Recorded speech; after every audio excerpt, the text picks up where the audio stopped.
Welcome back to Access Anime. My name is Henshin Ikeda, and today I'll be doing a walkthrough and review of Blast of Tempest Episode 7. Now, if you remember from last episode, we got to see Natsumori versus Hashimori, and the victor was Hashimori, and he didn't even use any magic. Now, sadly, that fight wasn't really drawn out, so we didn't get to see a lot of fighting in general between the two. But we did get to see Mrs. Yamato, and the deal that she made with Yoshino. Finally. Now, we were introduced to a new character. His name is Takume, and Takume is the assistant director of the Black Iron Syndrome Counter Measure Force. So that's kind of interesting. And the deal that Takume made through Miss Yamato was to keep Yoshino informed of what his plans were, and apparently in return, Yoshino would have to tell him everything he knew about the talismans, hokays, pretty much everything that's happened currently, as well as hand over his talisman over to Miss Yamato. So that was kind of interesting. Now also in return we see Yoshino, he receives 2 cans of gas or some type of, they're not grenades. I want to say they're like tear gas or something along those lines, but we don't know. And he also asked for Mrs. Yamato's sidearm, her little pistol. So that was also interesting. That was just before Muharo jumps in and saves the day per se. Now, toward the end of the episode, or I should say in general, we find out a little more about Muharo and his sister. Apparently, they're not blood related, so they're not really brother and sister. And apparently, Muharo's sister makes a move on Muharo, kind of like in a sexual position, and kind of he asks him in general, "Do you want me to be your woman?" Something along those lines. But that was last episode, and this is a new episode, so let's dive right in. And again, I'll keep my thoughts and my rating toward the end of the clip, so stay tuned. But let's dive right in. Now we open up this scene with Muharo and his sister, again with that flashback from last episode. She's in that awkward position between his legs, asking him if she would be his woman. So I don't really understand that. She's kind of asking the question to him, and he kind of pulls back, and Muharo kind of says, "I like how things are right now, I don't want to mess things up per se," but you can see there is a love there that goes beyond a brother and sister's connection, and it's just an interesting how the flashback played out. So they're still at odds ends per se. They're not dating. There is no incest, but you can see that Muharo does love his sister. So that was kind of interesting. But we're taken to a different scene. This is more or less where it makes more sense because we're not in a flashback. We see Yoshino and Muharo. They're in a bus depot and they're in an abandoned bus and they're sleeping. Yoshino is trying to tape the windows down to keep the cold air from coming in, and he's chit-chatting with Muharo, who's right across from him. He pulls out his blankets and they're ready to go to sleep. And I thought maybe we're going to go somewhere with this conversation. Not really. We're taken to a different flashback yet again. So you're going to see a lot of flashbacks in this episode, which was kind of the drawback. Now, the flashback is of Yoshino and Muharo's sister, Aki, and kind of interesting. They're in a library, and it looks like they're studying for something or doing their homework, and you see Muharo's sister talk about her first kiss with Yoshino and where she wants it to be, and it's at their summer home. So Muharo and Muharo's sister have a summer home, and she wants Yoshino to have their first kiss there. So that was kind of interesting, but it kind of pushed Yoshino off guard, caught him off guard when she mentions that, and she mentions, well, let's do it at our summer house. So that was kind of interesting. Now, on the way home, we see Muharo end up calling Yoshino after Yoshino drops Muharo's sister off, Aki, and he's like, "Meet me at the station in 10 minutes. And we find out in 10 minutes, more or less, he has a double date going on. And obviously this makes Yoshino uncomfortable because, you know, he's kind of dating Muharo's sister behind his back. So these two girls are a little more mature, and they take him on a date to looks like a bar or a club, and they're playing darts. But it gets kind of like a competition between Yoshino and Muharo, and they kind of exclude these two girls who they were with, and these girls aren't really happy. Now, after they're done, Yoshino kind of chews Muharo out just a little bit, and we see Muharo's back at his house. You see his sister's on his porch, has watermelons out for him, and he ends up telling his sister, "Yeah, I took Yoshino out on like this double date, you know, just so he can, you know, have fun, you know, at least have a girlfriend." And she's kind of pissed, and she does end up texting Yoshino's like, "How were the two girls?" That was kind of embarrassing in my opinion. But she ends up leaking out information to Muharo saying, well, why don't we invite Yoshino to, our summer house? So that was kind of interesting. And she also tries to cover up the fact that she's dating Yoshino by insulting him to Muharo, saying, he is a little pathetic, but he has his own way of doing things. So that's her way of hiding their relationship. And then she brings up, Muharo, you're exactly polar opposite of Yoshino to an extent. You guys would be a really good pair if you guys wanted to date. I thought maybe this was a joke. I think she was being serious, but on a different level. So I was like, and Muharo points out, yeah, I don't swing that way. Well, that was kind of interesting. But again, that was an interesting flashback. But we're taken to a different scene where we see tanks that are in the background of Muharo and Yoshino's bus they're in. And I thought maybe this was going somewhere. No, it wasn't. These tanks that are part of the government, they're not going anywhere. We don't get to see what's happening because we're taken to another flashback. And again, I do not like these flashbacks, even if it does tell us a little more about the characters. It kind of throws the main plot and story of this anime series off just a little bit. But I digress. Sorry, I'll jump back in. We see Yoshino. Now, apparently, Yoshino, he knows that Muharo was in love with his sister, but he feels that Muharo isn't aware that he's in love with his sister, if you know what I mean. So Muharo is kind of blind to the fact that he's in love with his sister, which isn't his real sister, by the way.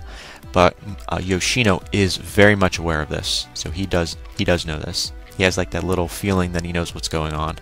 Because, you see Muharo, he doesn't want to hold his sister's hand. He's kind of uncomfortable around her. So he kind of knows. Yoshino kind of knows. Now, again, we are taken to a different scene. Then another flashback. We see they're finally at the summer house. Everyone's cleaning up. And we find out, coincidentally, Muharo and Muharo's sister's parents couldn't make it. How convenient.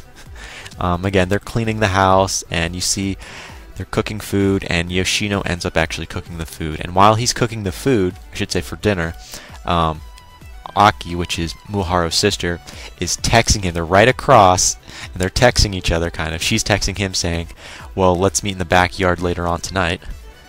And, Muharo's right in front of them, and it's kind of sad he couldn't pick this up. But, again, that was a funny scene in my opinion, just a little funny.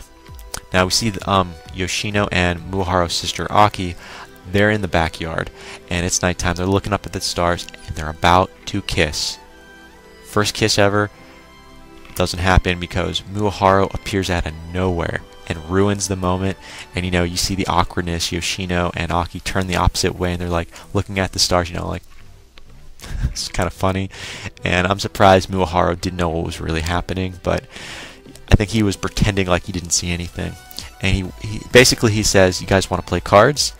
And winner has to make breakfast. And Yoshino ends up winning. Obviously, he wins the card game, so Muharo ends up making breakfast for the rest of the week.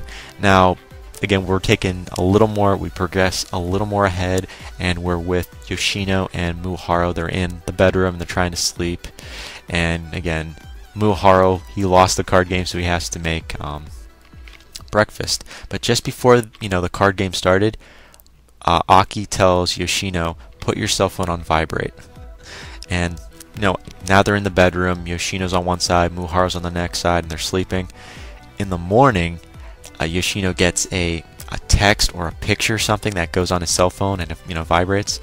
We don't get to see what it is, which is kind of a downer. I assumed, this is me, they were erotic pictures probably from Aki. But I probably am wrong. It might have just been a message or something, but it was funny. We do see a different scene where I believe this is what the message probably said. Meet me outside. We're going to go bike riding probably. Because they're bike riding. You see Aki and Yoshino. They're bike riding. And Aki's in the back. Yoshino's on the bike. And she's hugging him kind of tightly and they fall. This was kind of funny. At the same time, I thought this was a great opportunity for them to make out and kiss. And they are about to. And this was kind of a cute moment. And then Aki ruins it. She says, no, we can't kiss. Because the sunflowers... yeah, they're watching us. I'm like, who cares? They're flowers. But it was just an awe moment nonetheless. It was beautiful. But they don't kiss. And again, that's where the flashbacks end. So I was kind of happy about that. We were done with the flashbacks, and then we're taken to a different scene. We see Yoshino and Muharu, and they're resting, and they're waking up now. It's the morning, and you see Yoshino, he's reciting Hamlet, which is from Shakespeare if you didn't know. And then you see Muharu, he's reciting Hamlet a little more. Now, just before the episode ends, we see them Muharu pulls out the machine gun, and he aims it at Yoshino. I thought, oh, what the heck's going to happen here? Nothing happens. But he looked very serious, though. And, then he starts, they kind of smile-ish, and they leave the bus, and they're heading toward the mountain now. And this is what's probably going to happen in the next episode. They're going to exchange the machine gun that they got from Hoshimaru, and it's actually going to become a talisman, a really strong talisman. That's at least what I've been led to believe. But again, that's where the episode ends. We see again Yoshino and Muharu going straight toward the mountain. Now, final thoughts. First of all, Hoshimaru. I have to bring Hoshimaru up yet again. We know he's on the side of Hokage. He definitely sided with Hokage, but Natsume. Where is your real allegiance at? Are you really with Seimin? I mean, I didn't see Natsume really going after Hoshimaru after he lost, so I'm kind of interested. And is Hoshimaru going to join Yoshino and Muharu? We don't know. All we know is he can't use magic, but he's very strong because he was able to beat Natsume. Now, I'm also kind of interested to know the talisman that Muharu has. When he goes to the mountain and they do their whole ritual and exchange it for a stronger talisman, what's going to happen? What's this stronger talisman really going to do? And is it going to last longer than the smaller talisman? We don't know. And again, I'll bring up another final thought. I was a little ticked off about the tanks we saw in the background when you see Yoshino and Muharu on the bus. Because, these are government tanks and trucks going by. Where are they going to? Did Yoshino tell the government, tell Mrs. Yamato and the director, Takume, assistant director Takume, about where they were heading?